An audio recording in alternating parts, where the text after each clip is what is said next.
Créon, le roi, a ordonné qu'à Éthéope, le bon frère, s'il serait fait d'imposantes funérailles, mais qu'Apollonius, le vaurien, le révolté, le voyou, serait laissé sans sépulture et sans fleurs, la proie des corbeaux et des chacals. Son âme condamnée à errer sans repos possible. Quiconque osera lui rendre les devoirs funèbres sera impitoyablement puni de mort.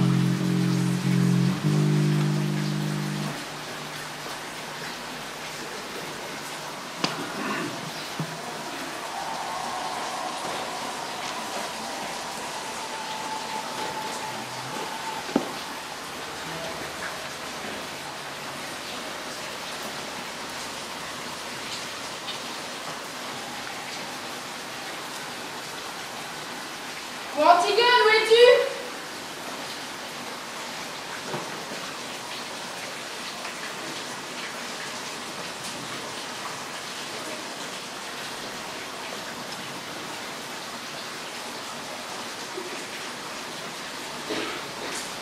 D'où viens-tu? Je me promenais, Nourrice, c'était beau. Tout était gris. Maintenant, tu ne veux plus savoir. Tout est déjà rose, jaune et vert. C'est devenu une carte postale.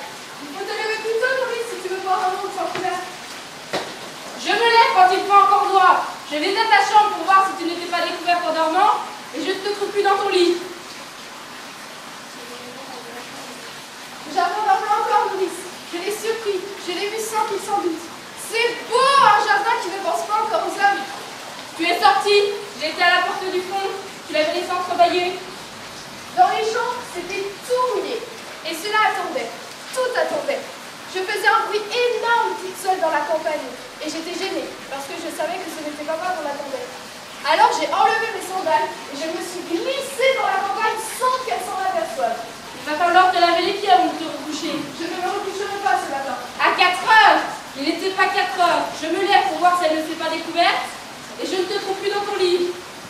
Tu crois que si on se levait comme cela tous les matins, ce serait tous les matins aussi beau, Nourrice, d'être la première qui dehors? La nuit, c'était la nuit. Et tu veux me faire croire que tu es allée te promener? Menteuse, d'où viens-tu? C'est vrai, c'était encore la nuit. Et j'étais la seule fille dans toute la campagne à penser que c'était le jour. C'est merveilleux, Nourrice. J'ai cru au jour la première aujourd'hui.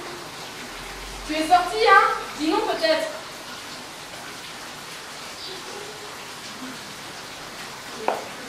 Tu avais un rendez-vous? Dis non peut-être. Oui, Nourrice, j'avais un rendez-vous.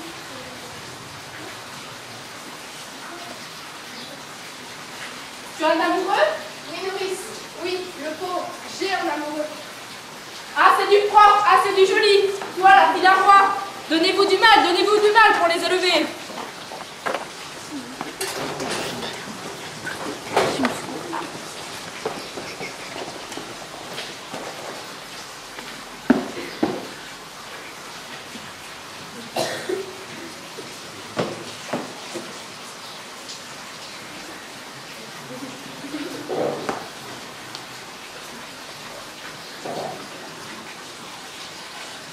Alors c'est toi, Qui, moi?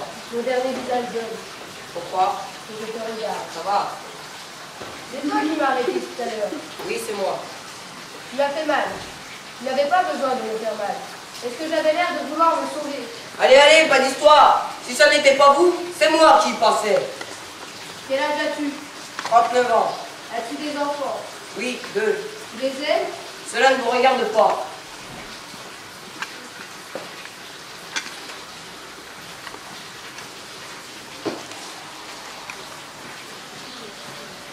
Il y a longtemps que vous êtes garde? Après la guerre, j'étais sergent. J'ai engagé. Il faut être sergent pour être garde. En principe, oui. Ou avoir suivi le peloton spécial. Devenu garde, de sergent perd son grade. Un exemple. Je rencontre une recrue de l'armée, elle peut ne pas me saluer. Ah oui? Oui. Remarquez que généralement elle le fait. La recrue, c'est que le garde est un gradé. Question solde, on a la solde ordinaire du garde. Comme ceux du peloton spécial. Et pendant 6 mois, à titre de gratification, un rappel du supplément de la solde de sergent.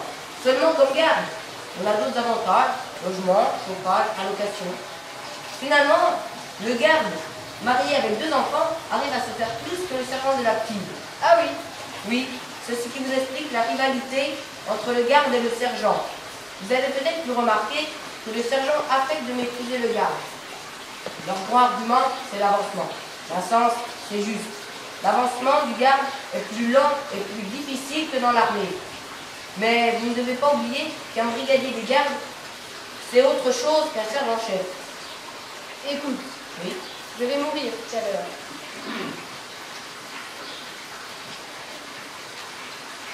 D'un autre côté, on a plus de considération pour le garde que pour le sergent de l'active. Le garde, c'est un soldat, mais c'est presque un fonctionnaire. Tu crois qu'on a mal pour mourir? Je ne peux pas vous dire. Pendant la guerre, ceux qui étaient touchés au ventre, ils avaient mal. Moi, je n'ai jamais été blessé. Et d'un sens, ça m'a nu pour l'avancement. Comment vont-ils me faire mourir? Je ne sais pas. Je crois que j'ai entendu dire que pour ne pas souiller la ville de votre sang, ils allaient vous murer dans un trou. Du vent? Oui. D'abord. Et puis ceux qui croyaient le contraire, même ceux qui ne croyaient rien, et qui se sont trouvés pris dans l'histoire, sans rien y comprendre. Morts pareils, tous bien raides, bien inutiles, bien pourris.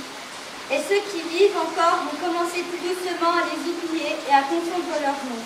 C'est fini. Antigone est calmée maintenant. Nous ne serons jamais de quel piège. Son devoir lui est remis. Un grand apaisement triste tombe sur terre et sur le palais vide où Créon va commencer à attendre la mort. Il ne reste plus que le garde. Il joue aux cartes, encore et toujours. Lui, tout ça, ça lui est égal. C'est pas ses oignons. Il va donc continuer à jouer aux cartes.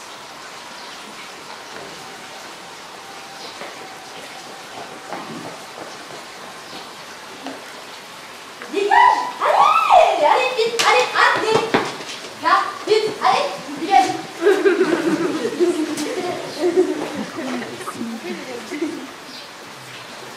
On ne sait jamais qui a raison ou qui a tort.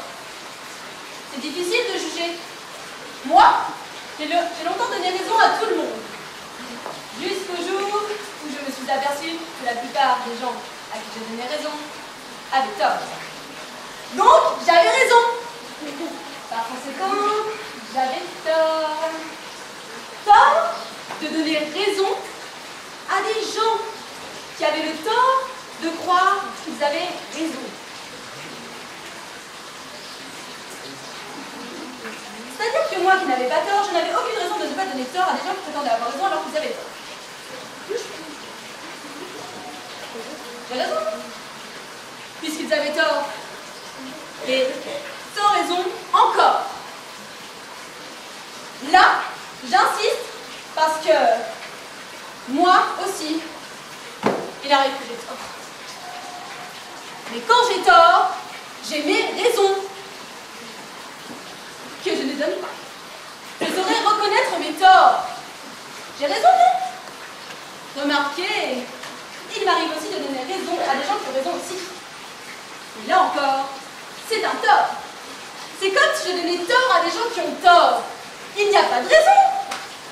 En résumé, je crois qu'on a toujours tort d'essayer d'avoir raison devant des gens qui ont toutes les bonnes raisons de croire qu'ils n'ont pas tort.